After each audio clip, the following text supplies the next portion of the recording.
இங்கு நான் சட்டமன்றத்திற்கு வந்த நாட்களிலிருந்து அவை பணியாளர்கள் எல்லாருக்கும் இது மாதிரி ஒரு டம்ளர்ல ஒவ்வொரு இடமா போய் தண்ணி கொடுத்துக்கிட்டு இருக்காங்க. இன்னைக்கு நம்ம ரொம்ப அட்வான்ஸ்டா போயிட்டு இருக்கோம். இது மாதிரி கொடுக்கறது ஒன்லி கிளீன்லினஸ் ஒண்ணு.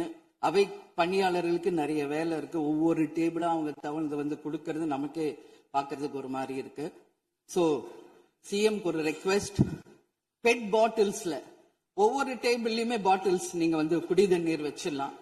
குடிச்சிட்டு அவங்கவுங்க இடத்துல அவங்கவுங்க வச்சிட போறாங்க. இதனால கவர்மெண்ட்டுக்கு எக்ஸ்ட்ரா செலவும் ஒன்னும் வரப்போறது இல்ல. அவங்கவுங்க இடத்துல வச்சிடலாம் அப்படின்ற என் கருத்தை நான் சொல்றேன். ஏன்னா இது டம்ளர்ல கொடுக்கறதும் அது மறுபடியும் கேட்கறதும் அவங்க வருவதும் அவங்களுக்கு நிறைய பணிகள். அது பதில் ஒவ்வொரு சீட்ல ஒரு பெட் பாட்டில்ஸ் மாதிரி கண்ணாடி பாட்டில்ல வாட்டர் வச்சுட்டா அவங்களுக்கு தேவைக்கு எடுத்துட்டு கொடுத்துடலாம். சோ இது பிறந்த நாள்ல முதலமைச்சருக்கு ஒரு கோரிக்கை வைக்கிறேன். அதுக்கு நாம நெகிழியில வேண்டாம், பிளாஸ்டிக் பாட்டில்ஸ் நம்ம அலோவ் பண்ண வேண்டாம், கண்ணாடி பாட்டில்ல நம்ம வைக்கலாம். மாண்புமிகு பேரவைத் தலைவர் அவர்களே, அந்நியார் அவர் ஒரு நல்ல கருத்தை இங்கே சொல்லியிருக்கிறார்கள். அந்த கருத்து ஏற்புடையது அல்ல என்பதை நான் தெரிவித்துக் கொள்ள கடமைப்பட்டிருக்கிறேன். என்ற கோபம் வந்தால் தண்ணி பள்ளி கொண்டிருக்க வாய்ப்பு இருக்கிறது.